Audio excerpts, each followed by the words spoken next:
Welcome to selfdiscoverymedia.com, where we discover the communities that are making a difference in the lives of others. Our self-discovery is something we are all making on our life's journey. Here you will find the people that will be your guidance, that will be your inspiration, that will be there for you in support on your journey of life. Do enjoy. Our next show is... Good morning, good afternoon, and good evening. Welcome back to another edition of Building Your Business right here on selfdiscoverymedia.com. I'm your host, Sarah Troy, and my guest today is Susan Young. She talks about the importance of the 3 V's in your business. What are those 3 V's and how can they help you? One thing that drives her bonkers is watching people trying to explain their business with the wrong words and delivery. Aside from feeling embarrassed, they are leaving money on the table every single time. Let's clear this up for you and get on track and speak for confidence, clarity, and charisma. Then you can grow your business you want, you deserve. You've got this, and she's about to share some of those hints today. So what are the 3 V's? She says all of them have the same 3 key V's in their core. Not one of the key V's is ever missing. So what are the 3 keys, you wonder? Messaging that clearly slope deep value to your dream clients, because they always, it's always about keeping their results in mind, not yours. A story and offer that reveals the vision of your dream client's desire. Heartfelt stories that show prospects of that they understand them at the deep core level. They know their wants and desires beyond a goofy avatar. And 3, the irresistible, memorizing, and charismatic voice for people who you already buy. Sorry, I get a little tongue-tied here today, but let's dive into those 3 V's in a little more detail.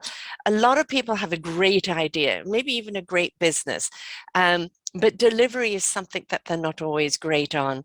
And also, times have changed. We have to deliver through video now, social media, little spots and things like that. And people don't always know how to do that, or it becomes too much about the pitch, or maybe too much about themselves, and not a happy balance. So how do we get there? Welcome to the show, Susan.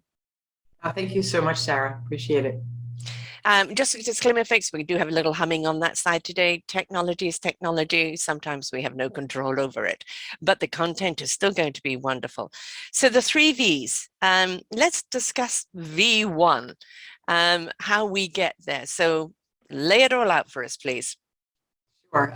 So the first V is about value and values. So what do you value as an entrepreneur, as a business leader?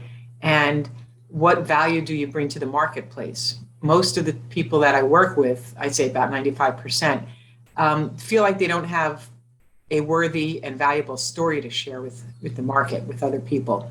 And so it comes down to, how do you value yourself and the expertise and the skills that you bring to the marketplace, and what people need from you. You started your business for a reason. You've got offers, you've got packages, you've got products, whatever.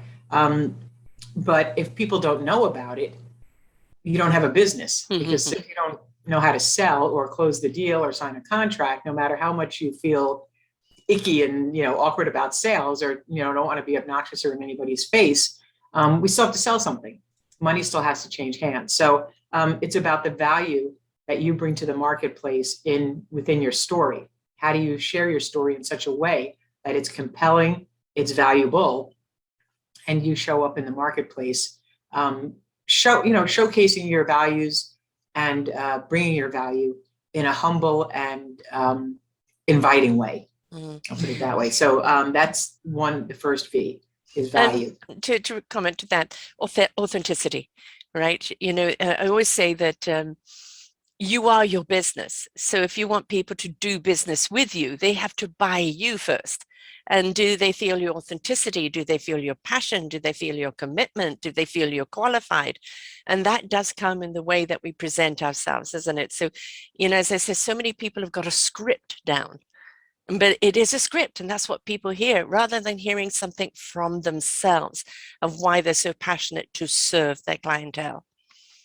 Yes, it's really about being you. And I just literally, before we went, turned the cameras on here and got together, I was doing a video on exactly that, on how do you show up and be authentically simple. You don't have to study this. You don't need the script. You just have to be you. That's it. That's all people want. You know, I mean, they call it social media because social.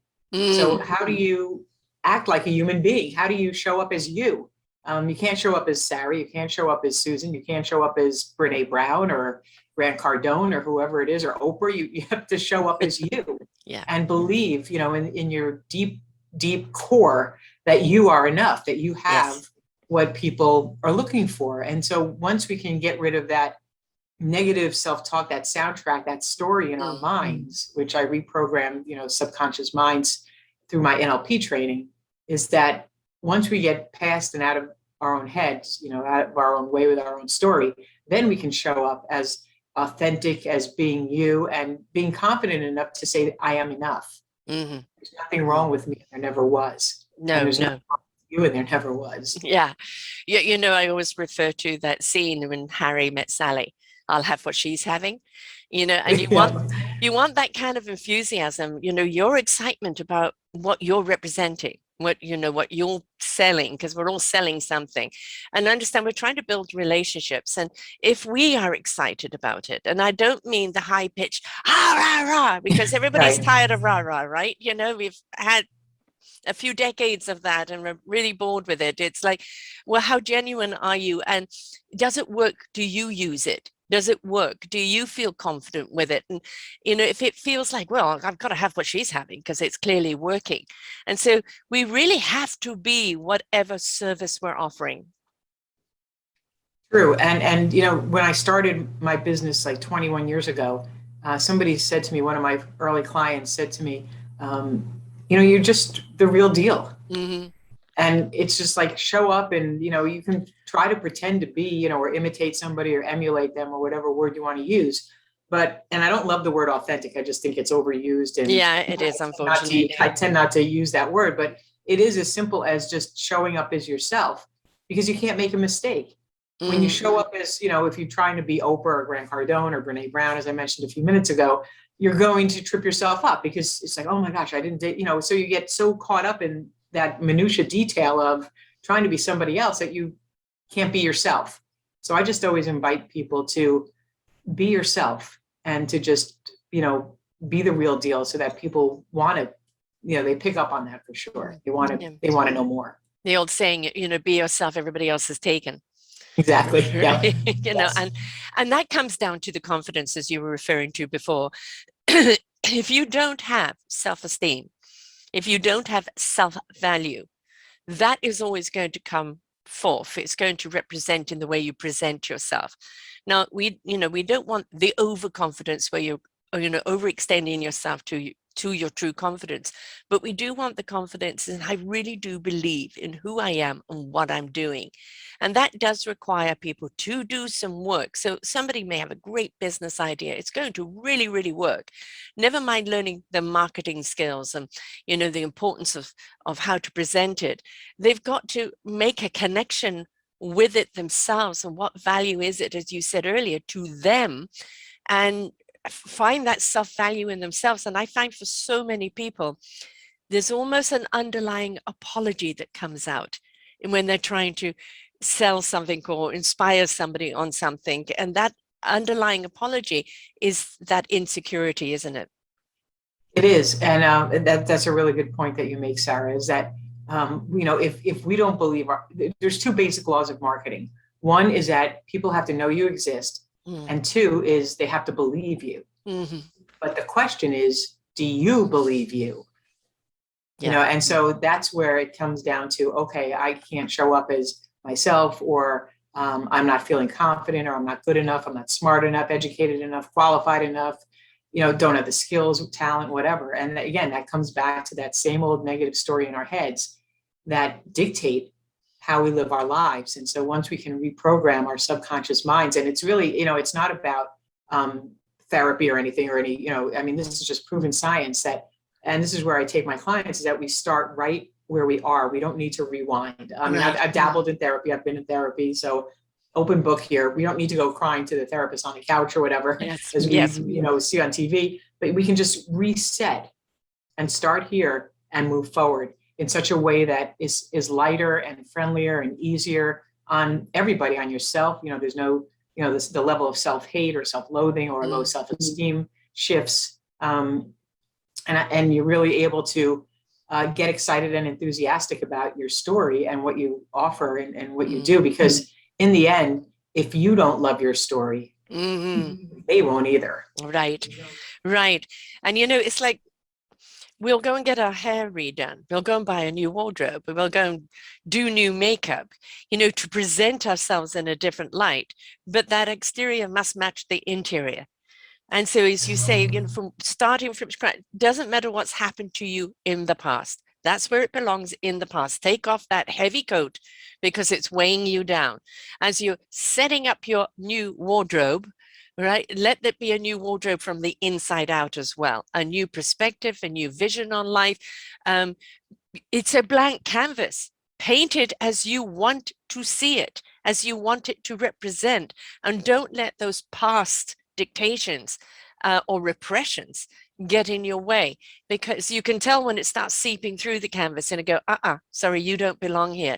So we have to look at these things as, I'm excited about my business and what I want to do, who I want to serve and how I want to represent it.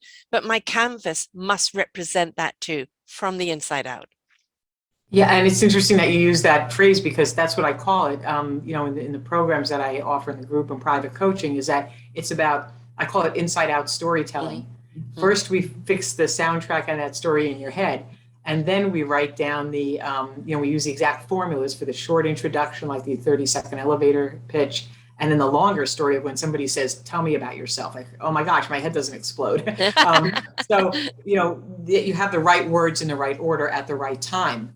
Because if you don't have the story straight in your head and actually feel and believe that you are worthy and valuable to show up, you can't show up in the marketplace with that charisma that you talked about, with that confidence, not the, the in your face, blustery, Well, that's fake anyway, whatever, right? That's not genuine. Yeah.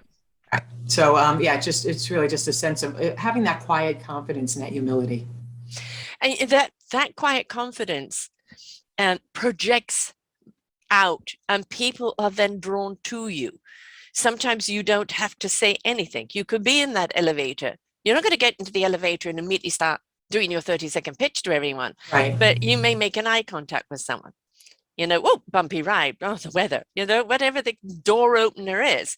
But if they feel you, they feel your presence, they're drawn to that presence, that's when that 30-second pitch, you should have a few of them, I think, not just the one on pitching what you do, but, on a representation of who you are, because then people want to know what you do. Correct. And there's times where we rewrite different versions of, both the short introduction that I referred to and the longer introduction, more of the story, like the highlights reel of your life, because, you have to really think on your feet. And what I teach really, it comes down to, Sarah, is that it's deep listening. It's not just active listening where, you repeat somebody's name or you sum up some of the points and, we're kind of like faking it a little bit, but we've got these mental distractions going on because we're always with our phones and with, the alerts and the pings and the messages and all that stuff that pulls us away from the here and now, from the conversation. So when we are able to use deep listening skills, it's called silent listening.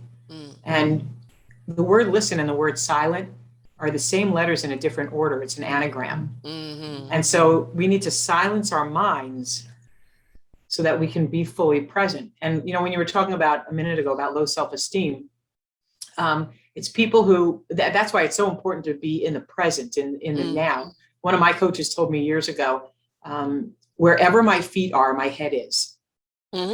So to be fully present and right here with you, I'm not worried that, the dinner's not ready or any gas in the car or the FedEx didn't come. I'm here with you. Right. This is all we have. So research shows that people who suffer from depression tend to live in the past, and people who have anxiety tend to live in the future. They worry about things that haven't happened and probably won't. 90% of the things we worry about don't happen. So all we have is here. So where are my feet? Sitting right here, on this couch, and and being here with you. And that's where things get a little bit lighter. I completely agree, on everything you said there, and especially the phone. Being present with someone doesn't mean, having your phone on. Now, if you're having coffee with someone, it's a casual coffee, your phone is on. If a call comes, do you mind if I take this? It's important, or I just need to respond to this. You're having a casual conversation. If you're in a meeting, switch it off. Right. And, Yeah. Being present means that you are honoring the company you are with. You are engaged with them vibrationally, physically, emotionally, mentally. And that presence of that communication, you're building a relationship here. And we know all business is relationships, right? And so if you're not willing to give somebody the time to pay attention, to listen, to show that you care, why should they care to do business with you? Exactly. And it really comes down to, as we get into the holiday season, it's, what gifts are you doing? We can get, all we have to do is give the gift of your attention. You don't have to shop for it. You don't have to pay for it. You don't have to gift wrap it. You don't have to have it shipped or delivered or, whatever. You just have to pay attention in that moment. But it really does come full circle to what we were talking about a couple of minutes ago is, that you have to really pay attention to if you need different versions of your introduction of your story. And that's where the deep listening and being in the moment, ties into. Because if, I've done work, for example, with nonprofits. I used to do my company started as a media relations, as a publicity PR company, because I was a news reporter. So I, got a lot of people, a lot of publicity. But then we morphed into other things, communication and public speaking and all of that. So people would say to me, who do you work with? And some of my clients were nonprofits, but they don't use the same language as entrepreneurs who say you want to make more money, you want revenue, you want clients. Nonprofits will say things like, we want more stakeholders and donations and campaigns. So when I'm in a breakfast meeting with people who are nonprofit executives, I have to speak their language and use their lingo, and not talk about revenue and money, because that's a no-no in the nonprofit world, which is fine. Right. But you do have to think on your feet and be fully present and be able to kind of read the room a little bit. I liken it to being a realtor, where you have the buyer's agent and the seller's agent. You're not going to use the same few words, the opening line or introduce yourself to a buyer is the same thing that you would say to a seller. No, you certainly aren't. Not if you don't go on with different results. It reminds me of somebody many, many years ago who went with a company, and she was constantly trying to sell me these fake nails. And she said, they're fantastic, and your nails grow underneath, and this, that, etc. I had 3 young children. The last thing I wanted was fake nails. But eventually, she got me to go to one of the meetings, and I discovered that they had a whole beautiful health and wellness and clean platform. And in an actual fact, it changed my life physically completely. But instead of listening to what I needed and saying this is the product for it, she was selling me what she was excited about, even though it didn't fit my lifestyle. So you really do need to know your client, and you know your client through listening to them. And once they're finished, you say, I hear you. I hear you. I know what, the difficulties, I can relate to that. This is something that I think might help. And it is again, when we're tired of the force, I remember one MLM that I was conned into, buy low, sell high. And I got hives with that place, because it was just, the stuff was subpar. Everything was about just getting people to buy with no consequences, no conscience. And I just couldn't be there. And that thing is, can you stand by what it is you are selling, service or product? Can you stand by it? Can you be somebody that really does believe in it? Because we've got quite savvy as consumers on the fake news, on the fake product. Oh, this is just a sales pitch. It's too good to be true. So, and we want to know, how does it fit in our lives? And is it truly going to make a difference?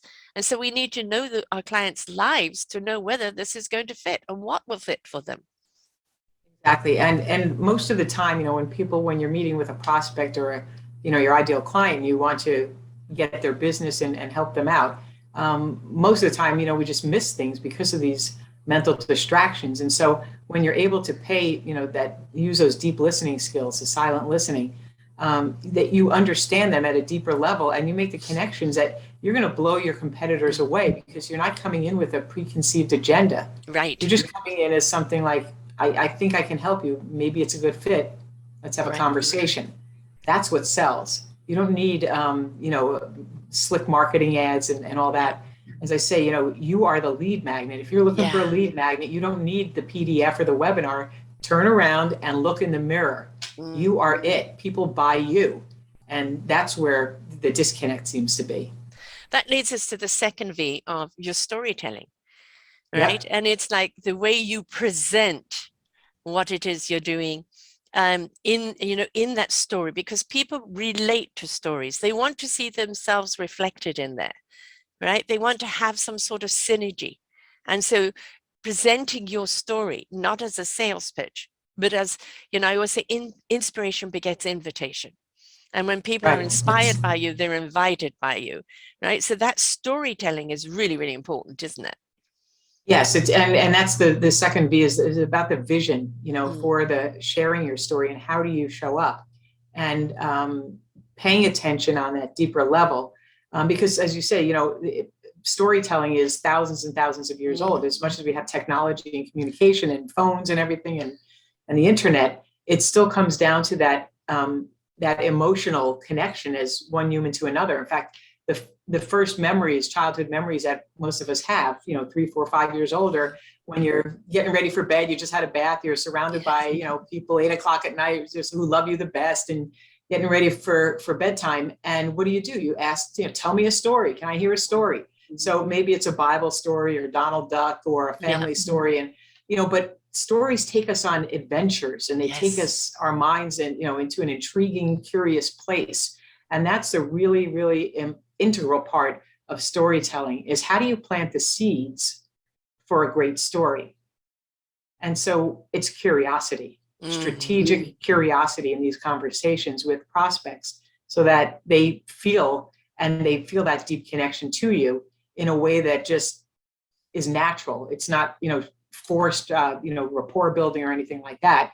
It's just a simple conversation that feels, heartfelt and good, because it is. Yeah.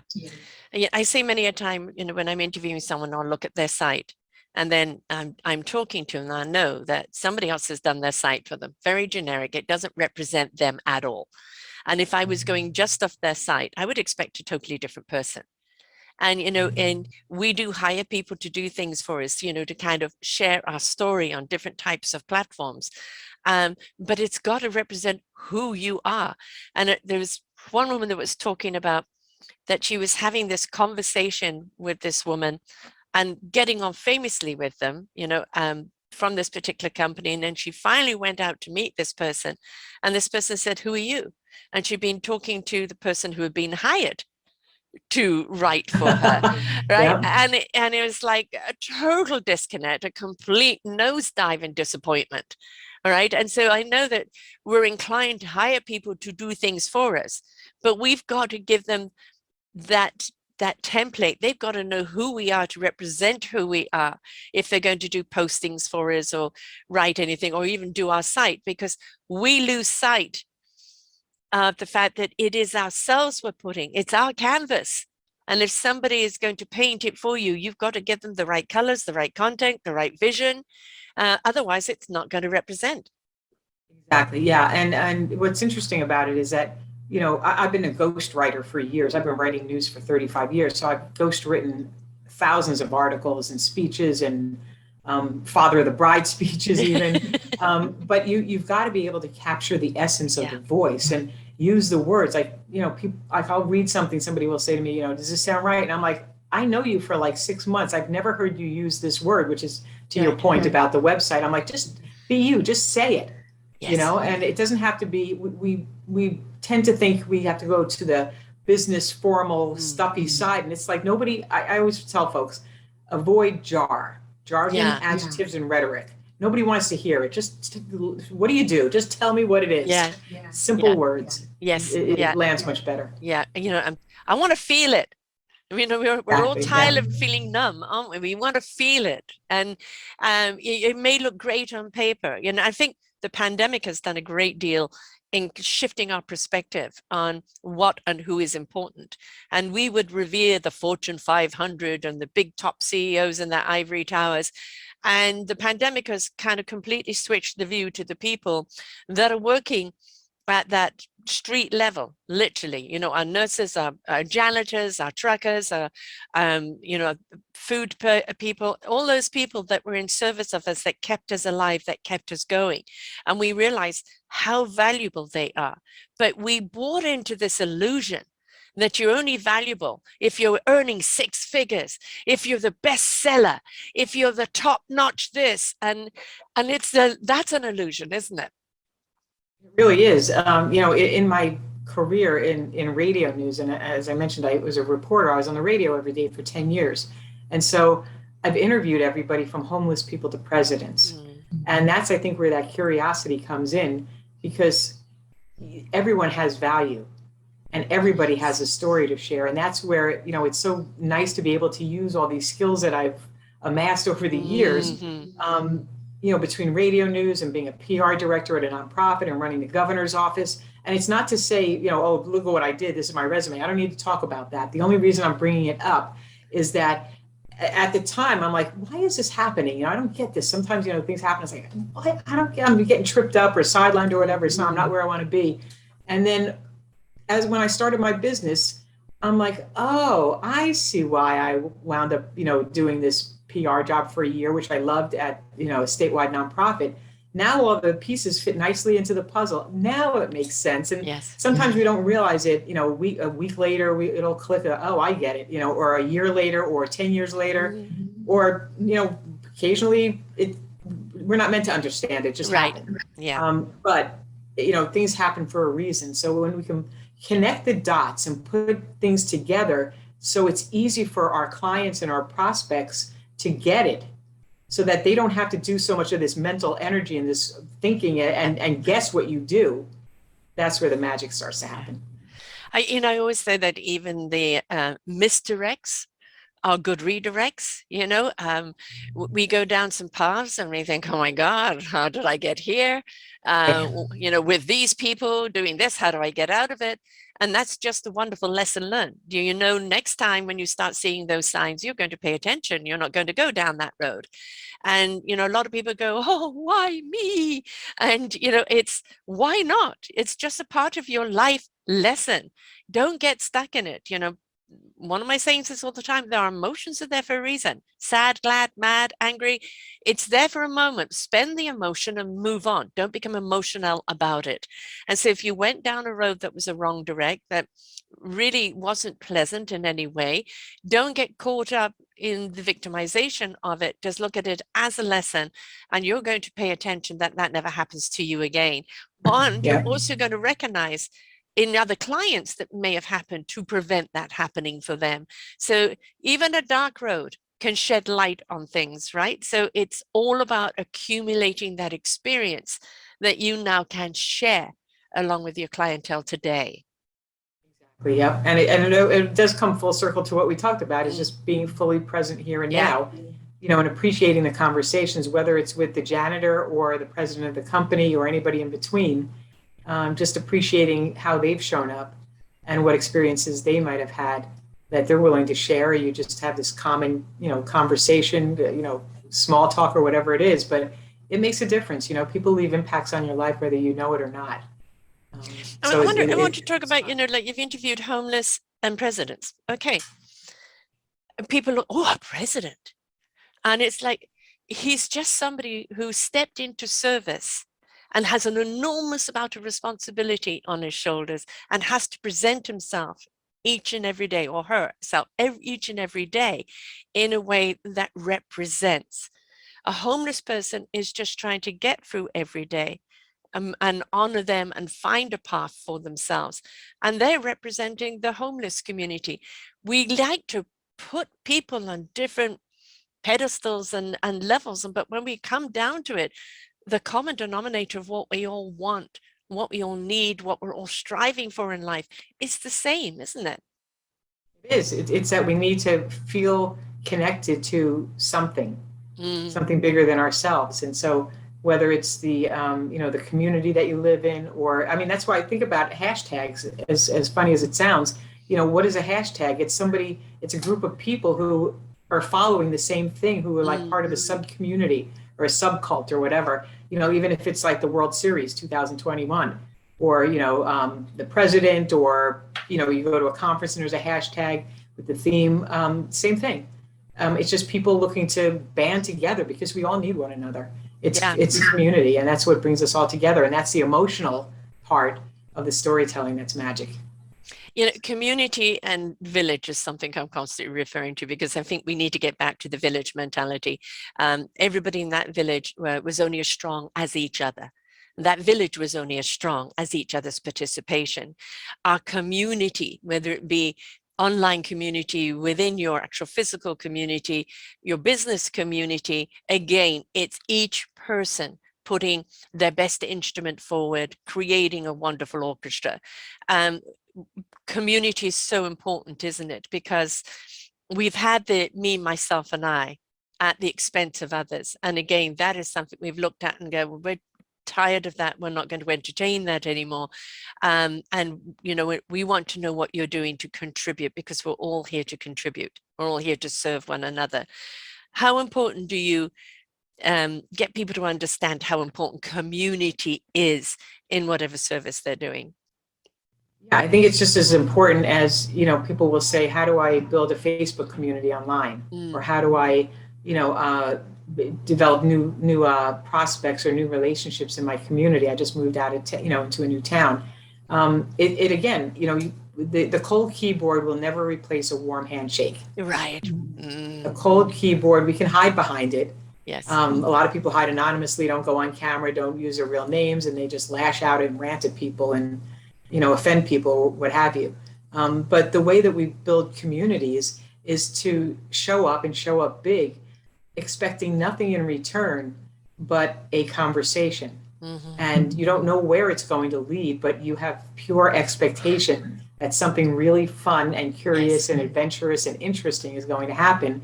And then it does, because Yes. it's just that's what is coming, through the universe, through your energy and somebody else's energy, as you say, wow, I can't believe we met, and here we are doing this or that, and it's like, who would have thought, right?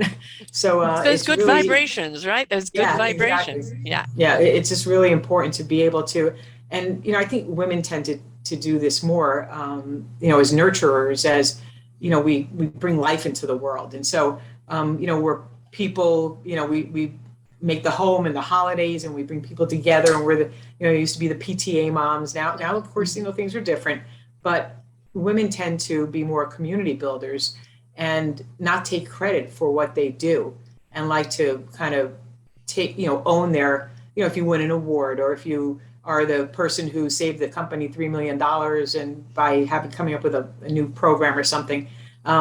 Women will tend to say, oh, yeah, our team did it. And then it's like, well, wait a minute, I was the one that came up with that idea at 3 o'clock in the morning. Yes, our team did it, but it was my idea. So we need to be able to kind of toot our own horn. So community building is important. Men tend to say, hey, here I am, leader of the parade, and Yeah. they're not not as community oriented in general. Again, Mm, not to be just to be politically correct or whatever. right. Obviously there's different personalities. And changing quite considerably. I do a lot of interviews of business people from around the world, and that community sense building, that inclusivity, that collaboration is most certainly changing quite radically, where people are realizing, people, planet for profit, not profit at the expense of people and planet. That it is about, if everybody feels they're a part of something, then you're going to have more abundance and more enrichment in the business. And it's definitely changing. It's not mainstream yet, but it's definitely changing. I think we're going to see a great deal more practices from the men, as time goes by, because the tide is turning, so they say. I, I think we need to just have the more diverse communities and conversations that we can have. I think that better off all of us are collectively. Let's go to the third V, the charismatic voice. It's, Yeah. they say that your first impression is, and I have it right here, 55% is your body action. It's not whether you're wearing the Armani suit. You could be in jeans and t-shirt, but you're representing you. That immediately is like a snapshot of a photograph. 38% is your tone of voice. So how people are going to hear you is based on that tone, that resonance. Then it is only 7% content, because again, they've got to buy you before they're going to buy any content. So that tone that you take with people, and the way, that warmth that you, that invitation that you come up with is essential, isn't it? Yeah, it really is. And what's interesting about it is that, people, as you say, you don't even have to open your mouth, and they just take a, 5 seconds to make a judgment, or, I like this person, I don't like this person, or they're wearing this or wearing that or whatever. But I'll show you something here, because we're on camera a little bit. So when I speak, this is what we do, because I use that exact statistic actually, is that people are watching us, but they're not listening. So I always tell people, put your fingers together, make a circle, and put it on your chin. You did it. Yeah. Put it on your chin. You're watching me, but you're not listening. Ah, right. You got to watch it there, yes. Sarah. So but it's just a fun exercise, of us learning our body parts and, in public. But it just really hits the message home that we need to have that content and be interesting to get people interested. Right. But to know that, the body language and the movements, and that's what I do with NLP, is I read body language. But it's also interesting, and people get nervous. They're like, oh my gosh, what am I doing? I'm like, no, you're good. But it's a great way to build rapport and to connect with people. And then the radio part, from my background, is using the voice. And what's interesting is, when we talk about, one of the V's, the fourth V really is vulnerable. People don't like to talk about vulnerable. I know. I think it's a great gift you can give yourself and anyone else. But I will share something vulnerable with you guys right now, is that when I worked on the radio, and the voice is everything. So, I could show, the guys, I would work like, 4:00 in the morning drive. And the guys would show up in sweatpants, like with a baseball hat. They just brushed their teeth, threw on shoes, and walked out the door. I actually got dressed and put on a little makeup, but so the voice is everything. And when we don't feel like we have a voice, when we feel like our story is valuable. I had this recurring dream for years, and it haunted me. That I walked into a small candy store near my junior high school in New Jersey, and it was called Hector's. I walk into Hector's, and the store is being robbed, and I go to scream, and I have no words. I have no voice. And I'm like, why? What is this? And it comes back to this vulnerable story of, I'm an old school, trained journalist before CNN and Fox and all the online stuff, is that you ask people questions as a news reporter, and you don't infuse your opinion into the conversation. So I was taught that my opinion didn't matter.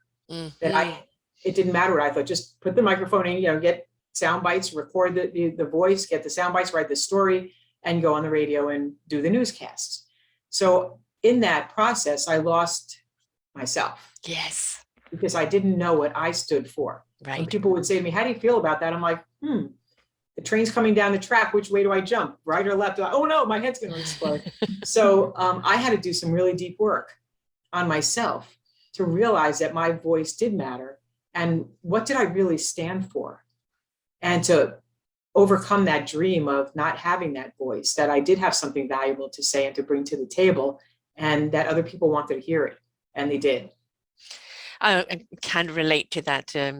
My first 5 years of doing the podcasting was purely audio, and I liked the anonymity. If nobody knew who Sarah was other than what Sarah presented through the voice.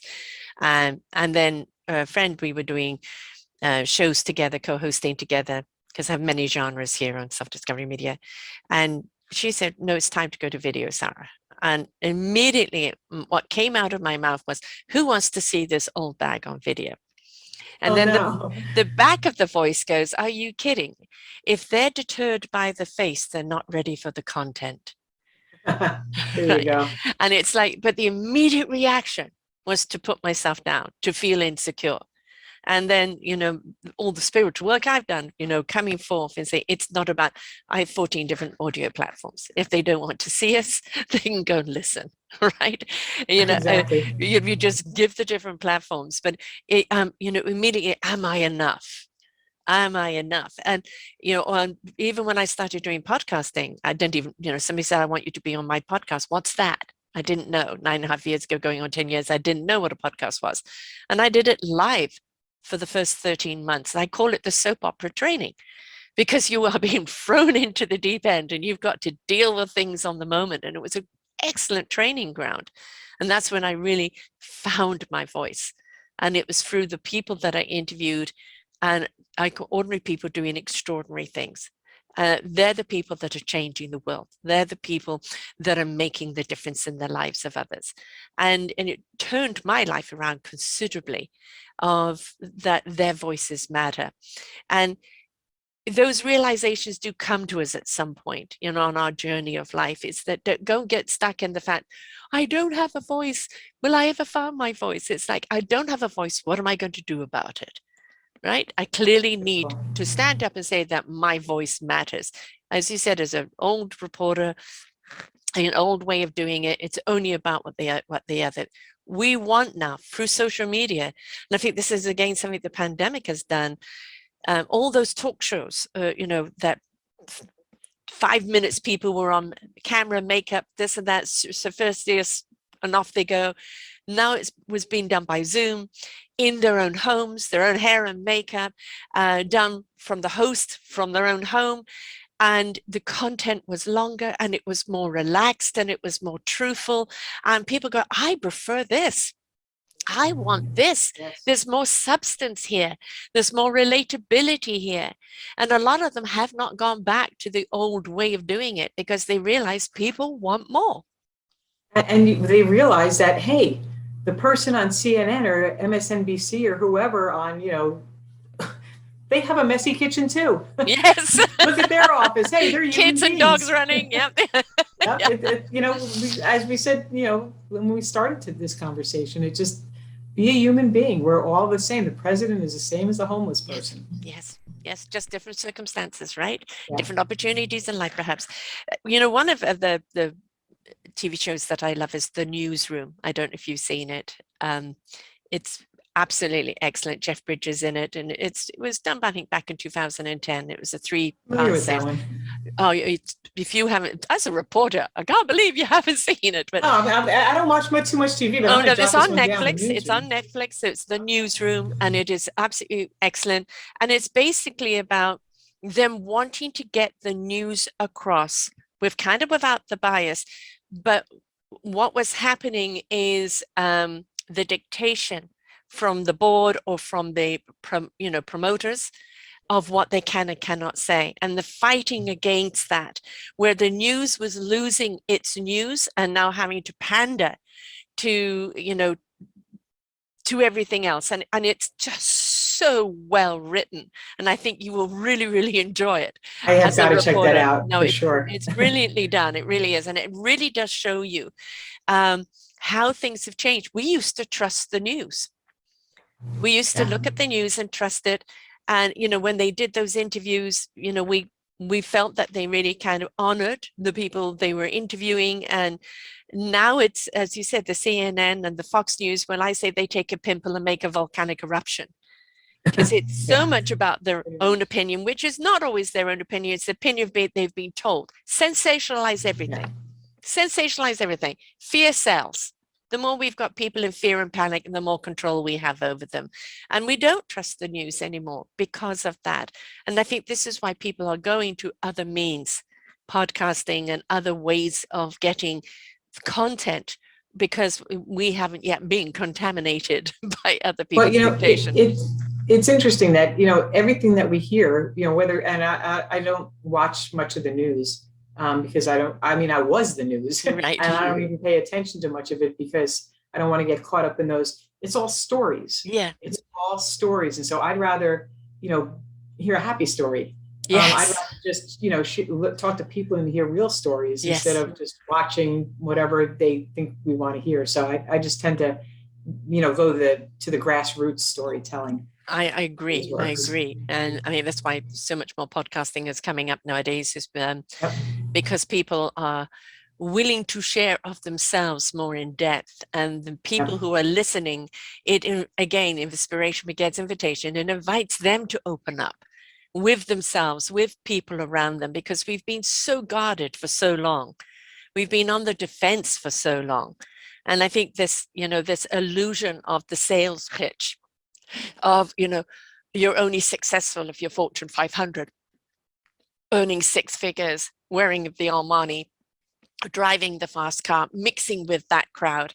Anybody else underneath that is just a wannabe. And that is just so far from the truth. And we bought into that illusion. And I think that illusion is crumbling right now. And, going back, we want it real. We want your truth. We want your vulnerability. We want your honesty, because I can then give you mine. I'll share an interesting quick story with you. My grandmother, who I had a profound relationship with both my grandparents, but my grandma, she was born in Brooklyn in 1899, and she lived to be 95 years old. And she wasn't well educated, but she was very, very wise. Mm-hmm. And so she, when I gave the eulogy at her funeral, I talked about how that no matter how old she was or where she lived, she always opened the door and greeted people with the same 5 words. She would say, "What can I give you?" Mm. But she didn't have money or diamonds or bank accounts. She gave of herself. Yes. And that is far more priceless than anything she could have left in the will. And so, that's always the mantra and the premise of how I live my life, because it summed up the core of her life. Is what can I give you? How can I be of service? What do you need here right now that I can help you with? Whether it's just opening up the door for somebody that's got some bags in their hand, or a baby carriage, or a smile. Something. Yeah, it doesn't have to cost anything. It's just, again, the gift of your attention that I mentioned a while ago, is paying attention to what's going on around you and how you can help somebody else. And that's the beauty of storytelling and of paying attention and that listening. It all comes together as yes. This is life. Yes. I think when we're willing to be kind of vulnerable, lay ourselves on the line, I don't like competitive, and I don't like comparison. I don't like those two words. Compare an apple and an orange. Well, you can like them both, folks. You just may have a different preference at a different time, or maybe you want to mix them together in a fruit salad. Why is it we have to compare all the time? Leave the competition for the games. Competing against one another. Well, why can't we collaborate and support one another and boost one another up? Why can't we be there for when a business is struggling, and they can be there for you too, and also in the celebration of life as well? I think it goes back to that community, right? I like cohesiveness, and I like compassion. And I think if we could actually come from a place of compassion, we would be of so much better service, because ultimately, folks, we're all here to contribute. We're all here to be of service to one another. And the more we are of service to one another, not at the cost of ourselves, and I, don't mean spend yourself so completely that you're depleted, because some people do that more than receive. But the greatest gift we can get back is knowing that we've been of service to someone else. Yeah, and it's interesting. I've told my kids is that they were growing up, and even now I help up. I always think, how can I be a person of excellence? How can I be a person of excellence? And here's just a quick example. My husband has his we both work from home before the pandemic. So everyone's like, "Oh, how are you managing with the pandemic?" I'm like, it's really not a big deal. I mean, obviously, the masks and the health and yes. Going out and stuff, but at home it's just the same old, same old. So Andrew, my husband, has a power strip in his office, and I went to take the phone charger out.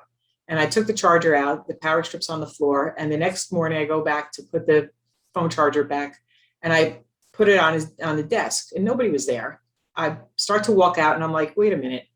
I took the phone charger from the power strip on the floor. I didn't take it from the desk. It was plugged in. So I'm like, bend down. This is what's going on in my head. Bend down, plug the damn thing in, and be a person of excellence. Because I mean, he would never look. We're married 32 years. He wouldn't Right. say, my gosh, what happened to my charger? It would have been fine. But Yes. I knew that. Yes. So I Little need to be a things. person of excellence. Little things, right? Little things. Yeah. There are so many people that have interviewed that are on the kindness campaign, on the sharing of a smile, of Exactly. living in gratitude. And it's kind of sad that they're on that campaign, but they're there to remind people, how much just smiling at someone, going to get your coffee from a barista that's been inundated. How's your day, love? And they can find, it's going to get better. You're doing a great job.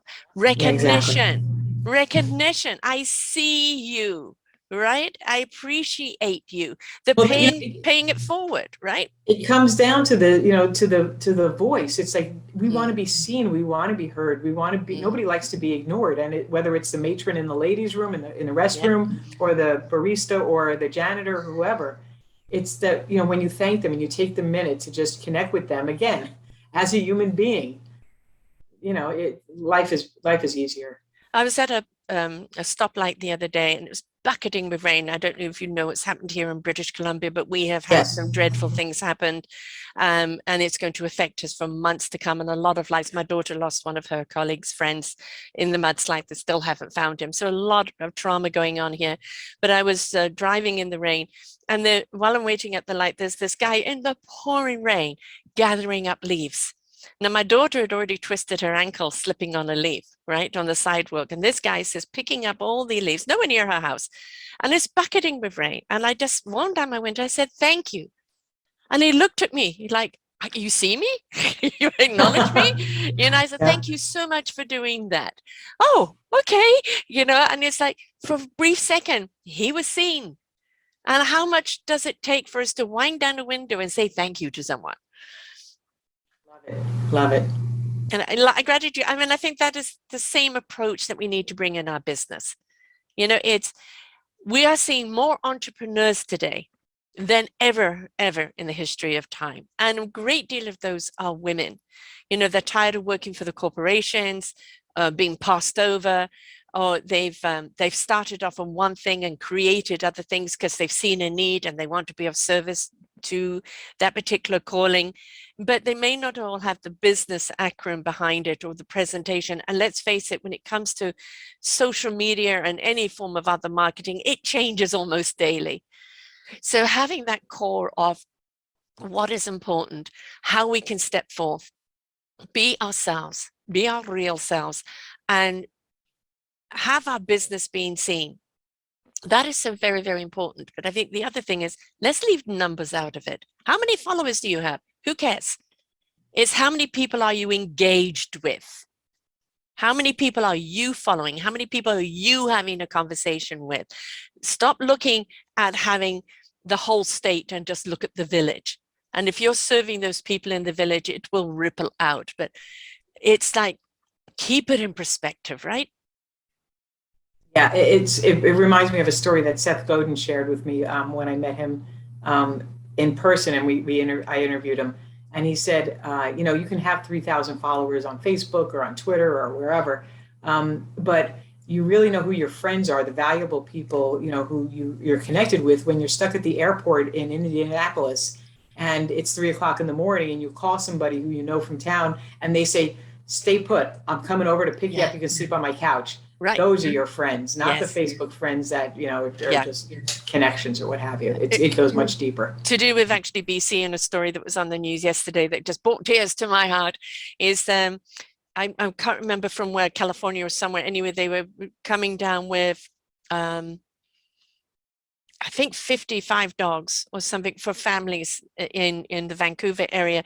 And because of our whole Trans-Canada Highway disintegrated, literally, folks, it's crumbled, it's gone, the railway lines are gone, they were stuck. And so they put a thing out there looking for foster people for the dogs temporarily until we can get through. And he put it up on Facebook. Less than an hour, people were there, all 55 dogs taken care of for as long as they need until they can get these dogs, to the new owners. That's community. That's how we terrific. can use social media, right? Yeah. And that thing is, when we use it right, it works, folks. It works. Stop looking posting things where you're pitching all the time, or telling people how marvelous you are, or that you're the one and only, you're the bestseller, you're the this and that, because it turns people off.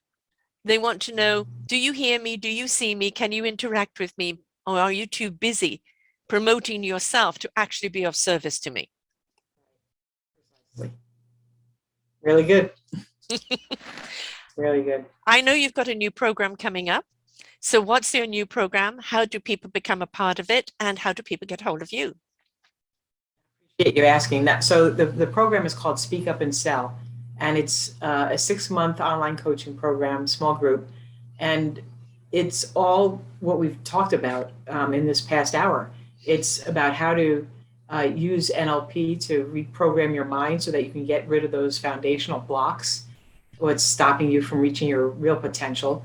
So you get your story straight. I give you the templates to write your short introduction, your long introduction, and then we go into the marketing of the deep listening of how to know exactly what your dream clients want, how to communicate effectively with them so that they know that you get them, give you all the templates and everything that I've used. And then as you start to position yourself as a subject matter expert, as a professional and a leader, and you start to feel empowered that you are that leader, that you are that person, because you have a new story to share and a new soundtrack in your mind. Then as a reporter, I teach you how to pitch your story either to podcasters or to the media or to event organizers for conferences, so that you're the guest expert and the subject matter expert as a trusted authority in your field. So you can get paid speaking engagements, grow your business, get the social cred that you want with the logos online, and network and talk about yourself in such a way that people are drawn to you because they feel connected to you. It's not a sales pitch. It's not awkward. It's just you being aligned, having a casual conversation. And Speak Up and Sell is, we've had such success with the other programs that we've had at, it hasn't, I pulled everything together into this one program. It starts January 3rd. We're doing early bird now, actually, because you can start in December where everybody's like, oh, nobody's around for the holidays. Everybody's busy, and no decision makers around. It's like, no, if you don't have clients or you never learned how to sell, this is the program, because all you have to do is learn how to connect your story to your prospects, because again, you are the lead magnet. So Speak Up and Sell is the name of the program. My website is sueyoungmedia.com, and all the information is on there. You can save some money if you register early. And again, we start January 3rd. So there's, clients of mine that have gotten, as you'll see on the page when you scroll it, is that there's 400 to 700% return on investment. They're closing deals. They're feeling better about themselves. They're beating out big competitors because they are listening for the little nuances, and they know how to pay attention at a deep level so that they're picking up on all the little details that their competitors are distracted by and they miss. So it's really a unique blend of NLP, of storytelling, psychology, and communication. So it's called Speak Up and Sell. And it's on sueyoungmedia.com.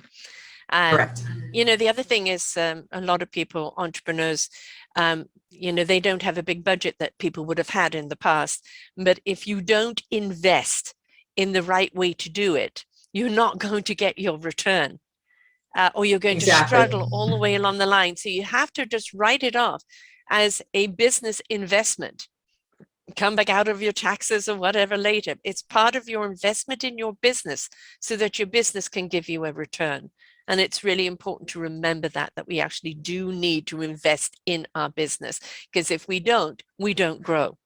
And so I think it really comes down to, as entrepreneurs, we are our business. And so that story that you tell yourself, I can't afford this, I can't do that, I'm limited, whatever the excuse is, the story is that's what you start to live. And until the one thing that I'm like super proud of myself for is that I always invested in myself from the time I started. When I didn't have the money, I'm like, I'm going to figure this out. I'm resourceful. We have the resources, but are you being resourceful? Yes. So, yes. Because you're investing, this is really, it's about professional development, but it's personal development. There's no blurry line there. You have to grow and expand, especially in today's competitive, technologically chaotic world. And the first way, if you don't like the results that you have in your business, whether it's the number in your bank account or the number of clients or the car in the driveway, turn that mirror around and reflect inward. It's all you and it's all me. And so, when things are slow, it's like, what am I doing? How can I be better? How can I become a person of excellence? All social media is an algorithm. Yeah. We are algorithms. What you plant, what you water, what you nurture is what's going to grow. Social media gets a bad rap, and yes, some of it's a whole load of crap on there, but that's what they're feeding. You don't need to respond to that. You build your own community of people that are like-minded, like heart, like souled, and you support one another, and you will see how you will grow, how those seeds will grow. But always remember to water and nurture those seeds that you've grown, and make sure the seeds that you grow are always of possibilities. Don't allow the negativity in there, because weeds can grow very fast and stifle them. So, weed your garden as you go, and make sure there's no thoughts that get in the way.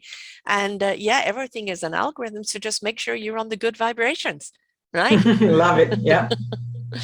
So wonderful having you here. Thank you so much. So folks, it's SueYoungMedia.com. Please go and take a look. She offers a great deal up there. Maybe this course is for you. Don't forget, there's an early bird right now so that you can get in there.